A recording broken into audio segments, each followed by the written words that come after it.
Hati-hati dengan pernikahan. Alangkah banyaknya seseorang setelah menikah tambah jauh dengan saudaranya.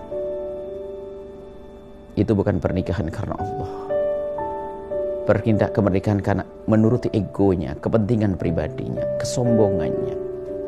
Kalau menikah karena Allah, merindukan ridho Allah, dengan pernikahan akan dijadikan pernikahan ini sebab bagaimana ia semakin dekat kepada Allah dan semakin dekat dengan sesama manusia, sanak kerabat dan keluarga.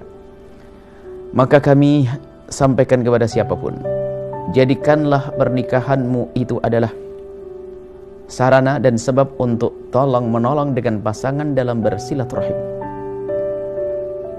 Ajari istrimu wahai suami agar semakin hari semakin baik dengan adik dan kakaknya, paman dan bibinya. Jangan ajari mereka jauh. Wahai para istri yang solehah, ajari suamimu agar semakin hari semakin baik dengan saudara-saudarinya. Jangan ajari untuk bermusuhan. Kadang pengaruhnya seorang suami besar sekali sehingga seorang istri tiba-tiba dilarang bertemu dengan saudaranya tanpa sebab, hanya karena sedikit permasalahan antara sang suami dengan iparnya, maka istrinya tidak boleh ketemu dengan iparnya. Kalau kita punya permasalahan dengan ipar kita, jangan dilibatkan istri kita untuk bermusuhan dengan iparnya. Yang perlu adalah bagaimana kita segera berdamai. Selagi kita belum bisa berdamai, jangan dijadikan orang lain ikut memusuhi. Dalam hidup tentu ada namanya permasalahan. Mungkin seorang suami bermasalah dengan kakak atau abangnya seorang istri. Jangan dibawa istri untuk memusuhi, apalagi anak-anaknya, untuk memusuhi pamannya, na'udzubillah. Tapi kadang ini terjadi karena tidak sadar akan kemuliaan silaturahim, tidak mengerti hukuman memutus tali silaturahim, tidak mengerti, maka dilakukanlah itu semuanya. Jadi semua yang ada di kiri kanannya harus memusuhinya. Bahkan diancam istrinya, kalau kau berurusan dengan abangmu, awas, kau bisa aku cerai, kau bisa aku, na'udzubillah.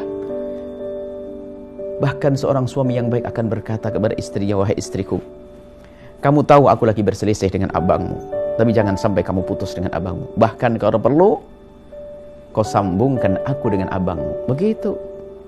Seorang istri yang baik pun juga demikian, hendaknya selalu mengingatkan suaminya agar semakin baik dengan adik dan kakaknya.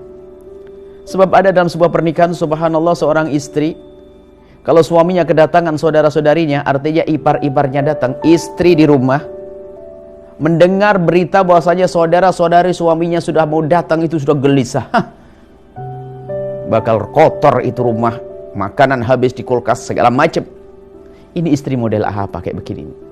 Istri yang solehah akan berkata kepada suaminya di saat mendengar ipar-iparnya mau datang, abang, adik-adik mau datang ke sini, kita siapkan apa kira-kira? Adik ini bukan adiknya sang istri, adiknya sang suami. Karena istri solehah malah menyiapkan, dimuliakan itu iparnya, membantu suaminya agar semakin baik kepada adik kakaknya. Dan alangkah banyaknya gara-gara pernikahan kakak adik tidak tegur sapa, subhanallah. Maka dari ini kita harus waspadai, jangan sampai pernikahan yang terjadi menjadi sebab jauh dari sanak kerabat dan saudara. Bahkan sebaliknya, jadikan pernikahan kita ini sarana sebab untuk kita tolong menolong dalam berbuat baik kepada saudara dan sanak dan kerabat.